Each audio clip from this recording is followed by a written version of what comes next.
Thanks for joining us today. I'm with Steve Armenti. He is the Group Marketing Manager for Global Demand Generation for Chrome and Android at Google, arguably one of the most recognizable brands on the planet. So, no introduction needed for Google. How are you doing today, Steve? Hey, thanks, Brian. I'm doing incredible. It's a sunny day here in Colorado. It's Friday. The weekend is near. No complaints. Super, super excited to talk to you today. We're talking to you from sunny San Diego for Demand Collective.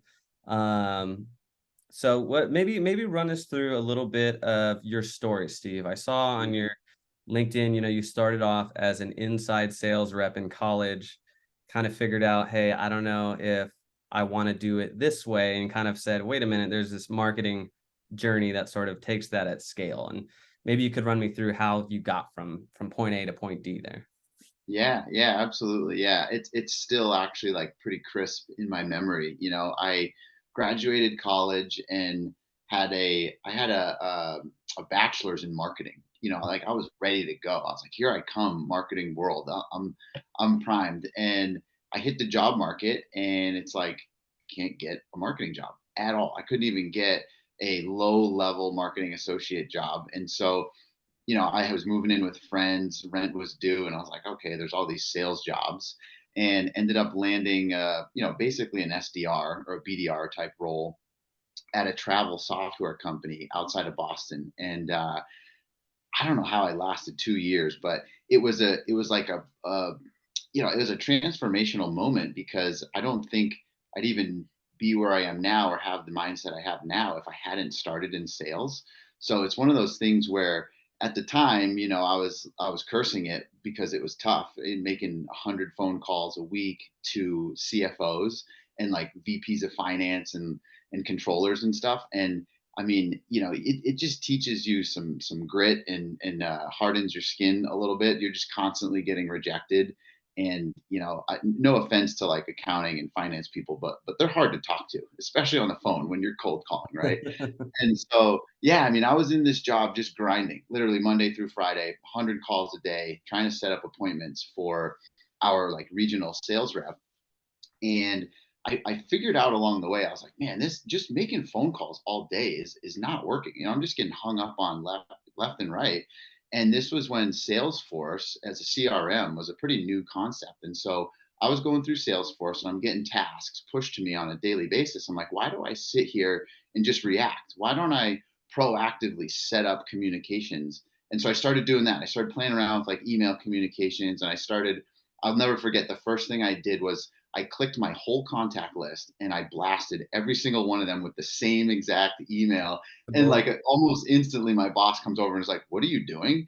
And you would never do that today. And so I quickly evolved and was like, okay, I need to tailor this down. And that in today's world, that would be segmentation, personalization, right? And so I was actually exporting lists of my contacts, organizing them by industry, the last time I reached out to them, their location, and then I would just start kind of like A B testing my own emails. I'd send this group this type of email, that group, that type of email, started to see what would come back. And over time, I basically stopped making phone calls and I was only sending emails. And they were so effective. I had this strategy where I'd talk to my sales director and I'd say, hey, where do you want to go? Like pick a spot on the map. Where do you want to go? And then I'd target all these emails. And what I would write is, hey, my chief whatever is going to be in town and he has one more meeting spot. He would love to meet with you and your company. And I'd send that email to, however many hundreds of people, and I'd get all these replies back. And it was just me sort of tinkering and figuring it out. And I later learned that that's marketing, right? That's marketing automation. It's marketing ops. And so that sort of opened me up to what marketing is and created a bit of that passion for wanting to pursue marketing. Yeah, I can imagine. That's like I'm sure that that has impacted sort of how you view marketing as a whole, right? Because I feel, and maybe I don't know if you feel differently or not, but I feel like some of the best marketers I know began in sales, and I Hmm. think that's some really um, really relevant experience that puts you on the other side of things. Yeah, no, absolutely. I mean, there's two things that come to mind. Is one, I think oftentimes, especially as you grow in your career and you work for bigger companies, you're so far removed from the customer, like the actual person, right? And that's sales is the opposite of that. You're so connected to the customer. So if you never learned how to actually talk to that end customer and hear their pain points and hear their rejections and everything, I think you're at a disadvantage. And then the other part is it's helped me talk to sales, right? Like I can go into sales conversations and be like, hey, I've been in your shoes. I get it. It's tough. And so it's a win-win, right? Especially in a demand gen type role, sales is your most important stakeholder. So you need to know how to talk to them. You need to know what keeps them up at night, and you're there as a counterpart, a partner to try to help solve problems with them. Yeah, yeah. I'm sure that buys you a lot of credibility when you're able to go, listen, I've made the cold calls, I've gotten the Yeah. hangups, I've gotten the screw yous, like Oh uh yeah.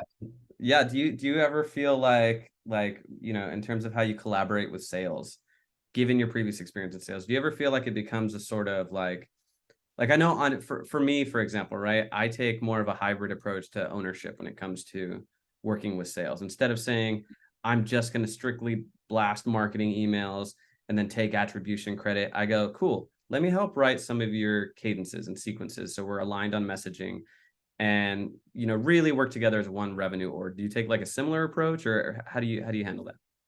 Yeah, I mean, today, yes. I'd be lying if I said I always did that. I think, the my mindset has shifted quite a bit over the last probably 2, 3 years, where it used to be marketing does this and sales does that, right? And then after so many years of looking at it and saying, why isn't this working? It's right there in front of you, like punching you in the face. It's like it's because you're not working well together. It's like the left hand and the right hand don't know what each other are doing, and so you absolutely have to know how to talk to your counterpart and work with them. And so I've completely changed my tune and have gone from kind of the marketing silo, sales silo type of mindset to a joint mindset. And in my current role now, we do like joint planning together with sales. We build OKRs with sales. I talk to sales more throughout the week than I'd probably do my own team. I mean, we're just so connected now, and Mhm, it's had a really profound impact. One, on the results and the performance and all that stuff, but just on the collaboration. mhm. You go into things looking at them as opportunities to solve problems and improve and make things better versus the typical marketing is like, why aren't you opening up deals, and why aren't you calling these MQLs and stuff, and sales is like, because they're garbage, like Yeah, you're sending us crap. It's right, you go back and forth. As soon as you get away from that, then you start uncovering like, well, what is the real problem? It's the MQLs might actually be garbage, and if you don't want to hear that, then you're at a disadvantage, right? You're missing a big opportunity to maybe go upstream and start tweaking and optimizing some things, and actually getting some wins. yeah, yeah. I think that's a really great point you bring up on the MQLs, right? That's like such a hot topic Yeah. of is it the MQLs themselves so much as how we define them, right? Like I think the biggest challenge, and let me know if you disagree here, is we're stuffing the pipeline full of junk, right? We're trying to meet certain numbers, and we're looking at it from top down instead of bottoms up, right? So we're saying, we want to get to, let's, for the sake of easy math, 5 million revenue, and we know things, convert at X percent, except that percentage is driven way down by all of the junk we're stuffing in there. And so Yeah. instead of focusing on the high intent revenue opportunities, we're focusing on just stuffing, meeting that top level number. You know what I mean? Yeah. Oh, absolutely. Yeah. Yeah. And I think that's like the beginning, right? And if you're in that spot, you start to peel the onion back a little bit. And Yeah. for me, some of the experience has been, well, we're in that spot. Why is that? And a big one has been the goals or the KPIs, or like basically the incentives of the team, right? And if Mhm. marketing is incentivized to drive MQLs, because that's what they're going to put in their QBRs and their reports to their leadership, then yeah, they're going to do that, right? And to your point, like it's manufactured, right? Like the especially if the demand team controls lead scoring and like all the automation and stuff too. Like I joke around all the time where people are like, how many MQLs are we going to get this quarter? And I'm like, how many do you want? Because I can make it. I can give you Yeah. one. I can give you a million. Like it all depends on all of that, infrastructure. And so yeah, it's like I think today like MQLs. There's all sorts of talk about this, but it's like there's got to be a different way. It's not MQLs are too broad, right? And just being like, yeah, these are sales ready. Give them a call. Yeah. Yeah. I think some of the biggest mistakes I'm seeing when it comes to that is one, I love, you're aligned on creating and setting your OKRs with sales, right? Working as a singular revenue org, super important. Um, but then also uh, uh, uh, uh, being aligned on your account list, right? Now, I know I'm sure it's a little different given the nature of your role, but at Yeah. least in like B2B, for example, we have to focus on the same accounts. There's such a finite, like known universe for who you're targeting, and you don't have sales and marketing going after the same people. And that creates an issue, I think, a misalignment on objectives, on messaging, on expectations for conversions.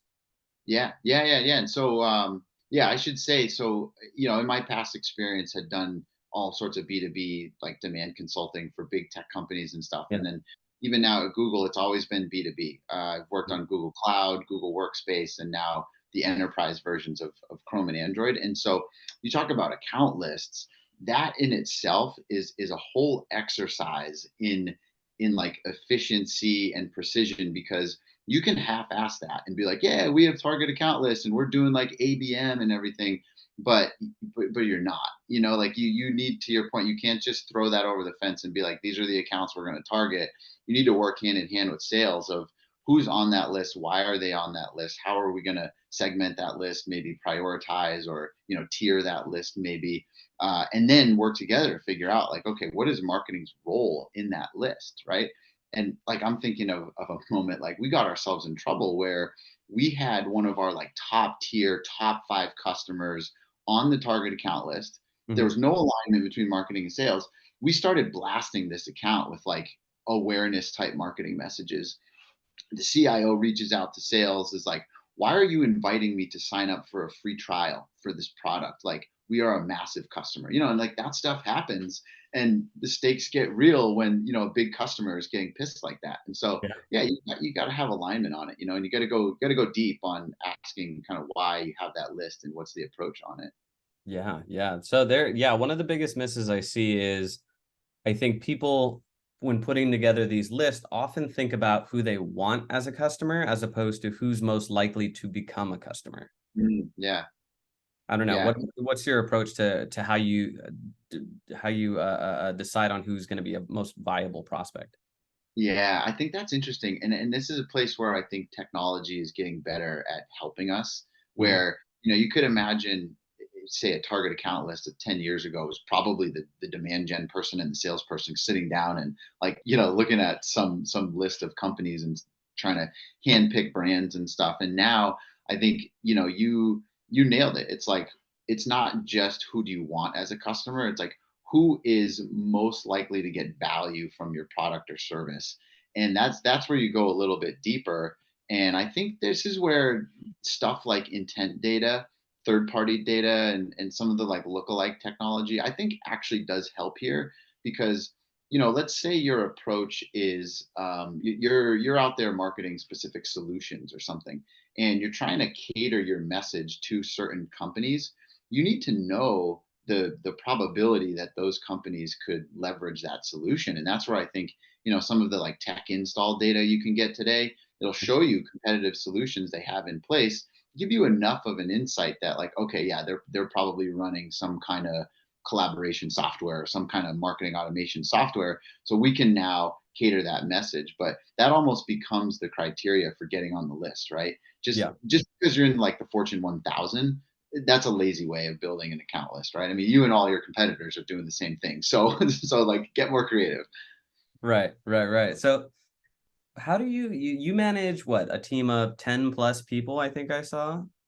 Yeah, and it's I'm lucky. I have basically a full stack team. So we're website, we're field marketing campaigns, like all acquisition, paid media stuff, marketing operations, and data analytics, as well as a little bit of CRM and email.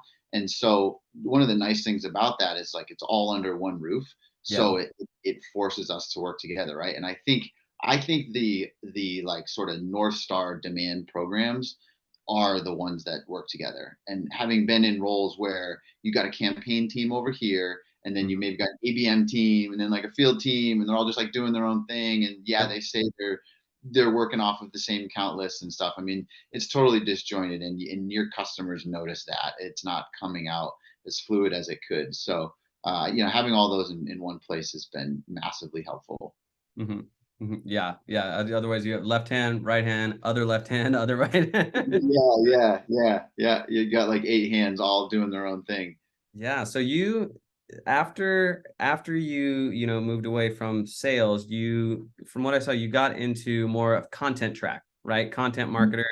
What sort of inspired that pivot? Yeah. This I think a little bit by accident, but basically the way I got out of sales was by creating my own experience. So I Mhm. had had this job for about 2 years. It actually moved me out to California, which was an awesome experience, and so I'm super grateful for it. But I still was like, man, I want to do this marketing stuff, and I still couldn't get a marketing job because all I Mm, had was sales experience. So I actually started a website with my brother. We launched it. We started pushing like social media, like big SEO and like affiliate marketing and stuff. And we were kind of like a Barstool Sports type of website. You could tell who won. I mean, this thing is like dead and gone. It's awful, but it was good enough that I put it on my resume and then got a job. And so I think the connection there was, my brother and I, we were writing all this content, editing it, doing SEO, and figuring out WordPress and web strategy and inbound and all that. So it kind of felt like a natural fit because content, I was like, oh, this is kind of new. I get this. And like social media was really big at the time. And every brand, what did they need? It was content, right? They needed something to say on social. So I ended up at a content marketing software company. They're just building content at scale with a network of writers for huge brands. And it was incredible because even though I was in content and we were like leading these strategic discussions on content, the next step in the conversation is like, where are you using the content? And then that's when the demand came into play. And it's like, oh, we're pushing it through all of our advertising. It's going into emails. We need ebooks and research papers and stuff. And so it started to become more of consulting brands on their demand strategy. And then mhm. content was like how you actually execute it. So it was really fascinating for me. And I think with content, the my favorite learning from all of this is how to communicate and like how to tell stories. And that's a little bit of the art and science in my mind. Is like a good demand marketer is tactical and is operational and knows data and stuff. But if you can also tell a good story and recognize a good story, and you can combine those things together, like man, you'll crush it. Like you're that skill set is it's really rare. And so that's, having been in that space a little bit, I still try to bring that forward. It's like Mm, you can't just be all like zeros and ones all the time. yeah. You've got to like bring a little human into it and some storytelling.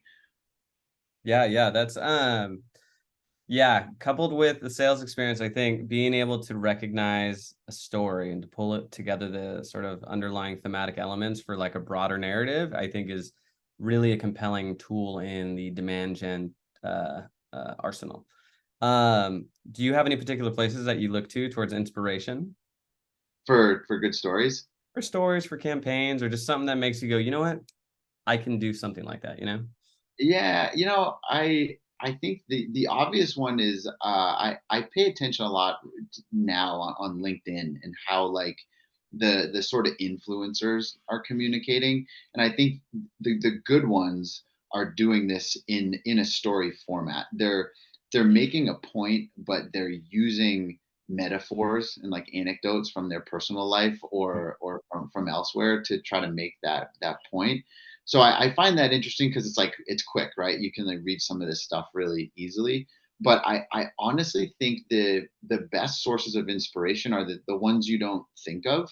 Yeah, Like I love like animal documentaries and like outdoor documentaries and stuff. And I yeah, sit there and watch those things, and I'm like, the person narrating they're incredible storytellers. I mean, just think about it for a sec.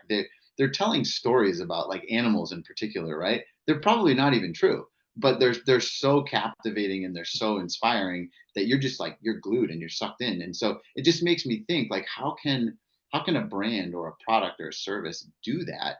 And it comes down to a lot of the fundamentals that we forget. It's like, how do you communicate with people? How do you connect? How do you understand their pain points and their needs? And then you're positioning yourself within their world, right? If you just come in and you're just, bragging about yourself and how great you are and this and that, then you're just noise, right? You need to Yeah. be, kind of personal to them. So yeah, I don't know. Maybe odd in this sense, but yeah, I get my inspiration from like weird places. No, I think that's probably where some of the most compelling ideas come from, right? Like, I think one of the challenges, right, on LinkedIn, you mentioned LinkedIn, and there are a lot of really great creators doing a lot of really great stuff. I look to a lot of the work that like Mark Huber and Jason Widup did at Metadata, like Refine Labs, obviously leaders in the demand gen Yeah, space.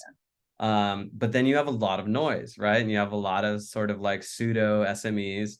And what's that joke that people always make? Like I was on my way to a job interview and I stopped to help a dog. The next day, the dog was the interviewer, like sort of stuff. yeah, yeah, But when you find the gold, you really find the gold. And you mentioned speaking in, being in the world of the customer, of the prospect, right? That's, I think, the most important thing for any demand gen campaign. How do you currently put yourself in those shoes? How do you find like what's the taxonomy and sort of the lexicon for these prospects, and how do you get there?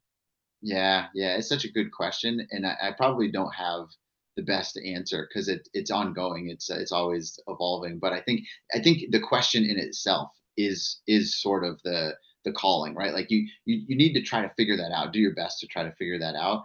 And I think for me it starts with a little bit of empathy. I like some of the design thinking processes and like some of the kind of like more like UX type processes to understand your customer. I think having that baseline or just good old fashioned research is Yeah. helpful. It can kind of like put you in their shoes.